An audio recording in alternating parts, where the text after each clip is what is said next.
Hello students, कैसे हैं आप। Welcome to my YouTube channel physics style.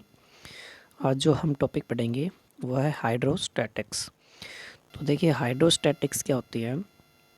The branch of physics which deal with the study of fluid eight rest is called hydrostatics. यानी hydrostatic क्या होता है, physics की एक ब्रांच होती है जिसमें जो फ्लूइड होता है वो किस में होता है, रेस्ट पोजिशन पे होता है, वो होती है हाइड्रोस्टैटिक्स। यानी हाइड्रोस्टैटिक फिजिक्स की ब्रांच होती है जो क्या करती है, जो फ्लूइड होता है वो रेस्ट पे जो होता है फ्लूइड, उसके बारे में हमें बताती है, उसके बारे में हम उसको स्टडी करते हैं। तो जो फ्लूइड होता है वो क्या होता है, उसमें हम जो काउंट करते हैं वो हमारे पास में लिक्विड भी होता है और दूसरा हमारे पास में जो गैसेस भी होती हैं। ओके, तो ये दोनों जो काउंट करते हैं, लिक्विड और गैसेस, ये दोनों हम फ्लूइड के अंदर काउंट करते हैं। ओके, दूसरी बात यह है कि एक तो हाइड्रोस्टैटिक होता है और एक जो होता है वो हाइड्रोडायनामिक होता है। हाइड्रोडायनामिक, तो हाइड्रोडायनामिक होता है, उसमें क्या होता है, उसमें जो फ्लूइड होता है वो मोशन में होता है। जो फ्लूइड होता है वो मोशन के अंदर होता है। यहाँ जो हाइड्रोस्टैटिक है उसमें क्या होता है, रेस्ट पे, और जो डायनेमिक होता है उसमें किस में होता है, मोशन में होता है। उसको हम बोलते हैं हाइड्रो डायनेमिक्स, जहाँ मोशन में होता है, और जहाँ स्टैटिक मतलब रेस्ट होता है, जहाँ पर फ्लूइड रेस्ट पे होता है, उसको हाइड्रोस्टैटिक बोलते हैं। ओके, नेक्स्ट देखिए, फ्लूइड क्या होता है। देखिए, fluid is a substance which begin to flow when external force applied on it. यानी फ्लूइड एक तरह से एक सब्सटेंस होता है, जब हम उसके ऊपर एक्सटर्नल फोर्स अप्लाई करते हैं तो वो क्या करने लग जाता है, बिगिन टू फ्लो, वो फ्लो करना स्टार्ट कर देता है, उसको हम बोलते हैं फ्लूइड। और फ्लूइड आपको बताया कि फ्लूइड जो होते हैं गैसेज और लिक्विड में हम उसको काउंट करते हैं, उसी को हम फ्लूइड बोलते हैं। ओके, नेक्स्ट देखिए, जो हमारे पास में प्रेशर क्या होता है। देखिए, जो प्रेशर है वो नॉर्मली हम जो उसको लिखते हैं, normal force excited a liquid at rest per unit area of a surface. यानी जो एक तरह से प्रेशर फोर्स बटे एरिया ही होता है, यानी जिसको हम थ्रस्ट भी बोल सकते हैं। जो नॉर्मल फोर्स होता है उसको हम थ्रस्ट भी बोल सकते हैं। तो जो किसी भी सरफेस एरिया पे लगाया जाता है, जो फोर्स लगाया जाता है, उसको ही हम प्रेशर बोलते हैं। ओके, और दूसरी बात ये होती है कि जो प्रेशर होते हैं उसकी एसआई यूनिट क्या होती है, न्यूटन पर मीटर स्क्वायर, जिसको हम शॉर्टकट में पास्कल भी बोल सकते हैं। देखिए, फोर्स की यहाँ न्यूटन होती है, एरिया की यहाँ मीटर स्क्वायर होती है, तो न्यूटन बटे मीटर स्क्वायर क्या होगी, पास्कल कहलाएगी, जिसको हम पी ए से डिनोट करते हैं। ओके, दूसरा डायमेंशन फार्मूला क्या होगा, m1 l-1 और t-2, ये इसका डायमेंशन फार्मूला होगा। क्योंकि जो हम फोर्स का जो लिखते हैं वो हो जाएगा हमारे पास m-l-t-2 अपॉन में एरिया जो होता है वो होता है, सॉरी, एल स्क्वेयर। तो यहाँ पर एल स्क्वेयर ऊपर जाएगा तो यहाँ हो जाएगा एल की पावर -1 बचेगा। ओके, तो ये हो जाएगा m1 l-1 और t-2। ओके, क्योंकि यहाँ से एक पावर है, यहाँ से एल की पावर -2 ऊपर जाएगा तो यहाँ से एक यहाँ कैंसिल हो जाएगा, तो 1 माइनस का बचेगा। ओके, दूसरी जो प्रेशर होती है वो स्केलर क्वांटिटी होती है, क्योंकि इसकी कोई डायरेक्शन नहीं होती, तो इसलिए यहाँ पर ये स्केलर क्वांटिटी कहलाएगी। जो वेक्टर जो होती है उसमें डायरेक्शन और मैग्नीट्यूड दोनों होते हैं, स्केलर में सिर्फ मैग्नीट्यूड होता है, डायरेक्शन नहीं होती, इसलिए प्रेशर आपकी स्केलर क्वांटिटी कहलाएगी। ओके, नेक्स्ट देखिए, यहाँ पर मैं कुछ आपको इम्पोर्टेंट इसकी एप्लीकेशन बताने जा रहा हूँ। जो एप्लीकेशन जो है प्रेशर की, वो मतलब प्रेशर कहाँ कहाँ हम इसको यूज़ करते हैं वो देखिए। अब एक बात और है कि जो हमारे पास प्रेशर होता है वो किसी की शेप जो होती है ना, शेप, जैसे हमारे पास ऐसी शेप हो, यहाँ हमने इसके अंदर पानी भर रखा है, यहाँ से इसका पानी नीचे की डायरेक्शन में आ रहा है, फिर जैसे हम एक ऐसी शेप बनाएं, ये यहाँ से पानी नीचे की डायरेक्शन में आ रहा है, तो हमारे पास में जो कैसा भी शेप, कैसा भी आपके पास में ऐसे हो, यहाँ से पानी आ रहा है, तो यहाँ से जो प्रेशर होता है वो उसकी शेप जो होती है उस पर डिपेंड नहीं करता। जो किसी लिक्विड का जो प्रेशर होता है वो शेप पे डिपेंड नहीं करता, जो उसकी शेप होती है उस पर डिपेंड नहीं करता है, तो बल्कि किस पे डिपेंड करता है, फिर ये जो लिक्विड जो होता है, किसी लिक्विड का प्रेशर होता है वो किस पे डिपेंड करता है, वो उसके हाइट पे डिपेंड करता है। HEIGHT, हाइट पे डिपेंड करता है कि आपने उस लिक्विड को कितनी हाइट पे ले रखा है, उसके ऊपर डिपेंड करता है, ना कि शेप पे डिपेंड करता है। ओके गाइज, तो नेक्स्ट देखिए, application of pressure. The bags and suitcase are provided with broad handle. यानी जो हम बैग्स यूज़ करते हैं, जो सूटकेस यूज़ करते हैं, उसमें जो हैंडल होते हैं ना उसके, वो कैसे होते हैं, ब्रॉड हैंडल होते हैं, चौड़े हैंडल बनाए जाते हैं। क्योंकि जो हमारे पास में आपको पता है कि जैसे बैग होता है और हमने इनकी ऐसे पट्टी बना रखी है दो, तो अगर ये पतली पट्टी होंगी इसमें, ठीक है, तो इसका मतलब आपके जो कंधे होते हैं उनके ऊपर, या फिर जो सूटकेस हम पकड़ते हैं उसके हाथों में यहाँ पर होगी, वो चुभने स्टार्ट कर देती हैं। इसके कारण से जो उसके हैंडल होते हैं चौड़े होते हैं, ताकि एरिया जितना ज़्यादा होगा प्रेशर उतना ही कम लगेगा। ओके, ये आपको यहाँ पर फार्मूले में पढ़ाया गया था। जो ऊपर वाला हमारे पास में फार्मूला था P=F/A। तो जितना ज़्यादा एरिया होगा प्रेशर उतना ही कम हो जाएगा। तो यहाँ पर प्रेशर को कम करने के लिए यहाँ पर हैंडल ब्रॉड बनाए जाते हैं। ओके, नेक्स्ट पॉइंट देखिए, railway tracks on the laid LAID, ये LAID on large size wooden iron and cemented sleepers. जो हमारे पास में रेलवे ट्रैक होते हैं, वो जो स्लीपर्स होते हैं जिस पे से ट्रेन चलती है, वो सीमेंटेड या फिर आयरन के चौड़े चौड़े होते हैं, साइज़ में चौड़े होते हैं। जो वुडन स्लीपर्स होते हैं, नीचे जो बिछाई जाती है पटरी, जो उसके बीच में लगे होते हैं, जैसे हमारे पास में ये पटरी ऐसे यहाँ पर बीच में ऐसे लगे होते हैं सीमेंटेड, तो वो होते हैं, वो चौड़े होते हैं, ताकि वहाँ पर जो एरिया होता है ज़्यादा हो जाएगा। इसके कारण से जो इसके ऊपर जो प्रेशर लगाएगी, जो टायर जो होते हैं प्रेशर लगाएंगे, जो रेल जो प्रेशर लगाएगी वो उस क्या हो जाएगी, कम हो जाएगी, डिक्रीज़ हो जाएगी। ओके, नेक्स्ट पॉइंट देखिए यहाँ पर, next point, it is painful to walk bare foot on the road cover with edge bubbles. यानी जो हमारे पास जब हम नंगे पैर किसी रोड के ऊपर चलते हैं और जहाँ पर जो कंकर वगैरह बिछे होते हैं वो बहुत ही पेनफुल होते हैं, हमने जो पैर होते हैं उस पर चुभने स्टार्ट कर देते हैं, क्योंकि वहाँ पर जो प्रेशर होता है, एरिया कम होता है, एरिया डिक्रीज़ हो जाता है, इसलिए प्रेशर जो होता है वो इनक्रीज़ हो जाता है। इसके कारण से वो पैर में चुभने स्टार्ट हो जाते हैं। नेक्स्ट पॉइंट देखिए, pin and nails are provided made to have a pointed end. जो पिन जो होती है हमारे पास में, जो नेल्स होते हैं, जो भी कील वगैरह होती हैं, पिन वगैरह जो होती हैं, वहाँ पर जो उसके एंड होते हैं वो कैसे होते हैं, ऐसे जो पिन होते हैं, यहाँ जो नुकीला भाग होता है, पॉइंटेड एंड, बहुत छोटे यानी पॉइंटेड एंड बनाए जाते हैं। क्योंकि वहाँ पर क्या होता है कि जो हमारे पास में फार्मूला आता है फोर्स/एरिया, तो यहाँ जो एरिया होता है वो कम हो जाता है, प्रेशर क्या हो जाता है, ज़्यादा होता है। इसके कारण से किसी भी ऑब्जेक्ट को वो पेंट्रेट कर सकते हैं, यानी उससे आराम से चुभ जाएंगे, जो नेल्स होते हैं, कील वगैरह होते हैं वो। ठीक है, नेक्स्ट देखिए, नेक्स्ट होती है हमारे पास डेंसिटी। डेंसिटी देखिए क्या होती है, density of a substance is defined as the mass per unit volume. यानी डेंसिटी हमारे पास ये होगी, जैसे हमारे पास में कोई भी एक छोटा ऑब्जेक्ट ले लिया हमने, ऐसे कोई पत्थर का टुकड़ा ले लिया यहाँ से, और यहाँ पर हमारे पास में जैसे लकड़ी का बहुत बड़ा ऐसा टुकड़ा है यहाँ पर, तो यहाँ पर जब हम इसकी डेंसिटी निकालेंगे तो हम ये कहेंगे कि जो ये जो हमारे पास लकड़ी का टुकड़ा इतना बड़ा, इसकी डेंसिटी ज़्यादा है किससे, इस जो पत्थर का टुकड़ा है उससे। ठीक है, तो वो हम काउंट करते हैं मास पर यूनिट वॉल्यूम, कितना उसका मास है और उसका कितना उसका वॉल्यूम है, तो उसको डिनोट करते हैं ρ = मास बटे में वॉल्यूम। ठीक है, ये होती है इस डेंसिटी का फार्मूला। इसकी यूनिट जो होगी वो होगी किलोग्राम पर मीटर क्यूब, मास के किलोग्राम होते हैं, वॉल्यूम की मीटर क्यूब हो जाएगी। डायमेंशन फार्मूला हमारे पास m1 मास के लिए हो जाएगा, और जो वॉल्यूम होगा उसके लिए L3, ऊपर जाएगा तो माइनस का हो जाएगा L3। ठीक है, और ये T0 टाइम है नहीं यहाँ पर। ओके, तो ये बन जाएगा m1 L-3 T0। नेक्स्ट देखिए हमारे पास में यहाँ पर है रिलेटिव डेंसिटी। रिलेटिव डेंसिटी क्या होती है, relative density is defined as the ratio of density of substance to the density of water at 4 degree Celsius. Relative density, density of substance to the density of water at 4 degree Celsius.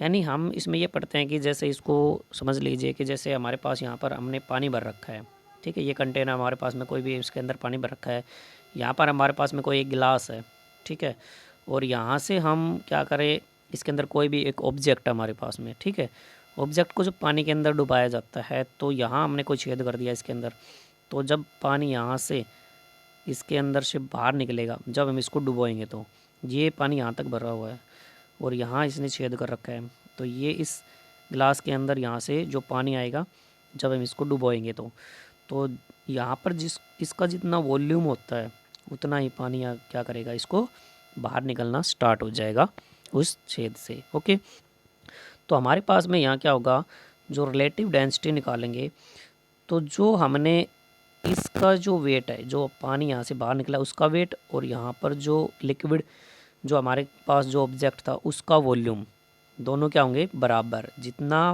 Volume यहाँ पर था object का जितना हमने डुबोया, जितना उसका स्थान घेरा है उसने, उतना ही पानी उसने बाहर निकाला है। तो ये दोनों आपस में क्या हो जाएंगे, इक्वल हो जाएंगे, बराबर हो जाएंगे। ओके, इसके कारण से हमारे पास में जो फार्मूला होगा तो हम उसको लिखेंगे कैसे। तो हमारे पास में जो मास होगा, मास ऑफ ऑब्जेक्ट, ऑब्जेक्ट का मास, फिर हमारे पास क्या हो जाएगा, वॉल्यूम ऑफ ऑब्जेक्ट, ऑब्जेक्ट का वॉल्यूम हो जाएगा।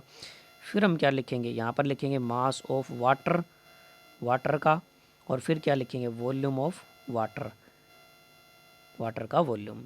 ठीक है, तो यहाँ पर जो वॉल्यूम होगा इस ऑब्जेक्ट का और यहाँ पर वाटर का, दोनों एक दूसरे को क्या कर देंगे, क्योंकि ये तो बराबर हैं, ये और ये दोनों बराबर हैं, तो ये हट जाएंगे यहाँ से। तो ये बचेगा आपके पास में मास ऑफ ऑब्जेक्ट और मास ऑफ द लिक्विड। तो यही क्या कहलाता है आपके पास में, density of substance to the density of water at 4 degree Celsius. ठीक है, उसी को बोलते हैं हम रिलेटिव डेंसिटी।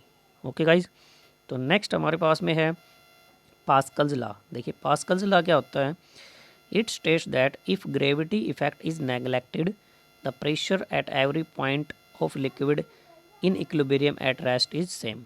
यानी अगर हम बस ग्रेविटी इफेक्ट को नेग्लेक्ट कर दें तो प्रेशर जो होगा ना वो प्रत्येक पॉइंट पे, लिक्विड के प्रत्येक पॉइंट पे जो प्रेशर होगा वो क्या रहेगा, सेम रहेगा, यानी चारों तरफ बराबर रहेगा। ओके, देखिए इसको समझते हैं, हम इसको प्रूव करते हैं कि जैसे हमारे पास में consider 2 point C and D inside the liquid container, imagine right circular cylinder with C D at of area ए।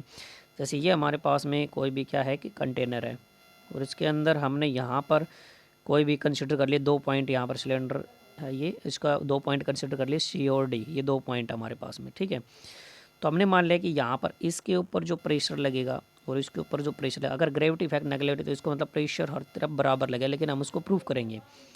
तो यहाँ पर जो P1 P2 प्रेशर लगेगा, इस साइड में प्रेशर लगेगा और इधर भी प्रेशर लगेगा, क्योंकि वहाँ पर फोर्स भी लगेगा F1 और यहाँ F2 और F1 यहाँ फोर्स भी लगेगा, प्रेशर P1 और P2 लगेगा, लेकिन इसका एरिया जो है यहाँ पर क्या है, बराबर है। ठीक है, इक्वल है, इसलिए यहाँ क्या होगा हमारे पास में जो वैल्यू निकालेंगे, यहाँ पर फोर्स कितना लगा, तो फोर्स लगा यहाँ पर P1A, क्योंकि एरिया बराबर है। यहाँ पर फोर्स कितना लगा इस साइड में, वो है हमारे पास P2A। तो और लिक्विड कैसा है, इक्विलिब्रियम कंडीशन में है, तो दोनों फोर्स क्या होंगे, बराबर, इधर भी और इधर भी बराबर होंगे। तो ए से कैंसिल हो जाएगा, P1 और P2 आपस में क्या हो जाएंगे, इक्वल हो जाएंगे। इसलिए हर एक तरफ यहाँ पर जो प्रेशर होगा वो बराबर लगेगा। ओके गाइज, तो यही होता है पास्कल लॉ, प्रेशर बराबर होगा। नेक्स्ट देखिए, नेक्स्ट हमारे पास में हाइड्रोलिक लिफ्ट। देखिए हाइड्रोलिक लिफ्ट क्या होती है, it is use to lift the heavy loads, यानी जो हमारे पास भारी वजन की जो चीज़ें होती हैं उसको उठाने के लिए क्या करते हैं हम यहाँ पर हाइड्रोलिक लिफ्ट का यूज करते हैं। अब देखिए ये काम कैसे करेगी, इट्स वर्किंग और बेस्ड ऑन पास्कल लॉ, ये पास्कल्स लॉ पे काम करती है। 1 नंबर का क्वेश्चन बन गया आपका, किस बेस पे काम करती है हाइड्रोलिक लिफ्ट, तो हो जाएगा Pascal's law. C and D are the 2 cylinder having different area A and capital A. तो यहाँ पर जो सी और डी, ये आपके पास में एक सिलेंडर सी है, ये दूसरा सिलेंडर डी है, इसको एक अनोदर सिलेंडर ई से कनेक्ट कर रखा है। तो यहाँ पर जो हमारे पास एरिया होगी, छोटी वाली जो नली है इसका जो एरिया होगा ए है, और यहाँ पर जो बड़े वाला सिलेंडर उसका एरिया कैपिटल ए, माने दोनों को यहाँ पर हमने उसको कनेक्ट कर रखा है। ओके, नेक्स्ट देखिए, तो यहाँ पर हमारे पास में क्या होगा, then downward force F is applied on the cylinder C due to Pascal law equal pressure on C due to Pascal law equal pressure on D. अब देखो हमारे पास यहाँ क्या होगा, इसकी वर्किंग है ये, हम यहाँ पर जो फोर्स लगाएंगे एफ, तो पास्कल्स लॉ क्या कहता है, यहाँ का जो प्रेशर होगा वो क्या होगा, इक्वल प्रेशर लगेगा यहाँ पर। ओके, तो यहाँ पर हमने फोर्स लगाया तो यहाँ पर प्रेशर क्या लगेगा, इस लिक्विड के अंदर सी पे जो प्रेशर लगाया है डी पे भी क्या लगेगा, उतना ही यहाँ पर प्रेशर लगेगा। तो यहाँ पर देखिए अब यहाँ जो हैवी लोड्स उठाएंगे वो कैसे काम करेगा, यहाँ स्मॉल एफ काम कर रहा है, यहाँ हमने इसको कैपिटल एफ मानना है। तो देखिए अब इसको सोल्व करते हैं हम। तो जो पहले वाले पे जो हमने फोर्स लगाया गया था, ये वाला जो सिलेंडर है इसको कनेक्ट कर रखा है इस वाले से, तो यहाँ हमने क्या लगाया, प्रेशर लगाया, तो इसका एरिया स्मॉल ए है, तो ये हो गया एफ बटे में ए। अब अपवर्ड फोर्स ऑन डी, यहाँ पर जो डी वाले पे, इस वाले पे जो अपवर्ड फोर्स लगेगा वो कितना लगेगा, ये हो जाएगा F is equal to P into में ए। यहाँ का एरिया कैपिटल है तो ये हो जाएगा F is equal to P into A. अब यहाँ जो हमारे पास में जो वैल्यू है ये जो P है इसकी वैल्यू हमने यहाँ निकाल रखी है F/A, तो यहाँ रख दिया हमने F/A। तो एरिया किसका ज़्यादा है, इस वाले का ज़्यादा है। Area A is greater than capital small a, तो यहाँ पर इसका मतलब एरिया जिसका यहाँ पर ज़्यादा हुआ, यहाँ एरिया ज़्यादा है तो इसका मतलब यहाँ फोर्स भी क्या लगेगा, ज़्यादा लगेगा। तो इसका मतलब कैपिटल F पे ज़्यादा लगेगा। तो इसका मतलब यहाँ जो हमारे पास में ये जो सिलेंडर है और एक ये सिलेंडर है, तो यहाँ का जो एरिया ज़्यादा था तो इसका मतलब फोर्स भी यहाँ पर ज़्यादा लगेगा। तो हम कोई भी चीज़ यहाँ रखेंगे तो और यहाँ से दबाएंगे, यहाँ से फोर्स लगाएंगे तो यहाँ जो प्रेशर होगा इक्वल, तो यहाँ पर जो हैवी लोड्स है हम उसको आराम से उठा सकते हैं। यही होता है हाइड्रोलिक लिफ्ट, जो कि पास्कल लॉ पे काम करती है। ओके गाइज, देखिए नेक्स्ट हमारे पास में है हाइड्रोलिक ब्रेक्स। देखिए हाइड्रोलिक ब्रेक क्या होते हैं, हाइड्रोलिक जो ब्रेक होगा वो कैसे काम करेगा। देखिए hydraulic breaks on based on the pascal law. जो हाइड्रोलिक ब्रेक होती है वो भी पास्कल लॉ पे काम करती है। वो कैसे काम करती है, पहले इसकी कंस्ट्रक्शन समझते हैं। ये कंस्ट्रक्शन समझते हैं इसकी, हमने इसको कैसे कैसे जोड़ रखा है। ठीक है, ये जो पॉइंट है वो कैसे जोड़ रखे हैं। तो देखिए सबसे पहले हमारे पास में यहाँ पर, फिर हम इसकी वर्किंग बताएंगे, पहले इसको समझिए। जो मास्टर सिलेंडर M है उसके अंदर यहाँ पर ये जो डॉट डॉट कर रखे हैं, इसके अंदर हमने क्या कर रखा है, यहाँ पर ब्रेक ऑयल भरा हुआ है और यहाँ पर पिस्टन P लगा रखा है। ये जो P है ये पिस्टन P लगा रखा है यहाँ पर, और ये आपका सिलेंडर है। ओके, इसी सिलेंडर को हमने यहाँ पर एक ट्यूब से कनेक्ट कर रखा है। ये भी ब्रेक ऑयल है, यहाँ पर ट्यूब से कनेक्ट कर रखा है। और यहाँ नीचे वाला ये जो है, ये जो मास्टर सिलेंडर है ये इससे कनेक्ट है। आगे वाले भी कनेक्ट है क्योंकि यहाँ अदर व्हील जो भी कनेक्ट करेंगे वो आगे वाले व्हील्स, या हम सिंगल व्हील की बात कर रहे हैं यहाँ पर। तो ये जो है ये सिलेंडर इससे कनेक्ट होगा, P1 और P2 सिलेंडर हमारे पास कनेक्ट है। और ये जो P1 P2 जो सिलेंडर कनेक्ट है वो हमारे पास S1 और S2 दो शूज़ हैं, ब्रेक शूज़ जिसको बोलते हैं, यहाँ पर उससे कनेक्ट है। ठीक है, ये आपका सिलेंडर यहाँ आएगा, ये यहाँ आएगा और ये इससे ब्रेक शूज़ कनेक्ट है इससे। और ये जो ब्रेक शूज़ आपस में कनेक्ट है ये स्प्रिंग S से कनेक्ट है। ठीक है, अब देखिए यहाँ पर ये जो F है ये हमारे पास में पैडल जिसको बोलेंगे, जो हम यहाँ पर फोर्स लगाएंगे। L यहाँ पर लेवर जो काम करता है, जैसे कि हमारे पास में जो फोर्स लगाने के बाद जो भी रोड लगी होती है वो लेवर हो गया। अब ये देखिए कैसे काम करेगा। अब ये जो है ना, when the brake pedals press the lever system operate, जैसे ही हम इसको दबाएंगे तो लेवर सिस्टम क्या करेगा, काम करना स्टार्ट करेगा। The piston of P master cylinder pushed inward, यहाँ पर क्या करेगा, इसको इनवर्ड करेगा। पुश जो होगा वो इसको पुश करेगा, system operate and piston P of the master cylinder is pushed inward, ये इसको अंदर की तरफ धकेलेगा। ठीक है, जब इसको अंदर की तरफ धकेलेगा तो यहाँ पर क्या होगा, हमारे पास में ये जो लिक्विड है यहाँ आएगा। तो पास्कल्स लॉ क्या कहता है, प्रेशर इक्वल लगेगा। तो यहाँ पर जो होगा ये प्रेशर यहाँ भी लगेगा और यहाँ भी, दोनों तरफ लगेगा। तो ये जो हमारे पास पिस्टन है ये इधर आएगा और ये पिस्टन है वो इधर आएगा। ये आने के बाद में क्या होगा, यहाँ आने के बाद में ये जो प्रेशर, पिस्टन यहाँ आने के बाद में जो प्रेशर लगाएगा ये शूज इधर जाएगा और ये S2 इधर जाएगा। स्प्रिंग खिंच जाएगी, आपकी लंबाई इसकी बढ़ जाएगी लेफ़्ट और राइट में।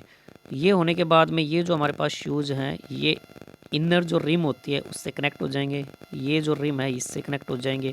तो इसका मतलब यहाँ पर क्या हो जाएंगे, अपना फोर्स लगाएंगे और मोशन को रिटार्ड कर देंगे, यानी मोशन जो गाड़ी चल रही है उसको क्या कर देंगे, रोक देंगे। ओके, फिर दूसरी बात ये होती है कि जब हम इसको छोड़ेंगे, ये जो ब्रेक हमारे पास में है, जब हम इसको छोड़ेंगे, ब्रेक को जैसे ही हम इसको छोड़ेंगे तो फिर दोबारा यहाँ पर क्या हो जाएगा, ये जो है फिर स्प्रिंग इन दोनों को वापस अपनी तरफ खींच लेगी, ये रिम से हट जाएंगे दोनों तरफ से। फिर दोबारा ये पिस्टन यहाँ पे अपना काम करना स्टार्ट कर देंगे और फिर दोबारा ये दबाया था फिर ये वापस आ जाएगा, तो ये सिस्टम काम करना स्टार्ट कर देगा, जिसको हम बोलते हैं यहाँ पर हाइड्रोलिक ब्रेक। तो हाइड्रोलिक ब्रेक किस पे काम करता है, हाइड्रोलिक ब्रेक काम करता है पास्कल्स लॉ पे। ओके गाइज, तो ये था हमारे पास में नेक्स्ट जो आपका टॉपिक था वो पास्कल्स लॉ क्या होता है, और हमारे पास hydraulic brake, hydraulic lift, pressure और एप्लीकेशन ऑफ प्रेशर, ये सारे टॉपिक आपके क्लियर हो गए हैं। लाइक और सब्सक्राइब करना ना भूलें। Have a nice day and thank you.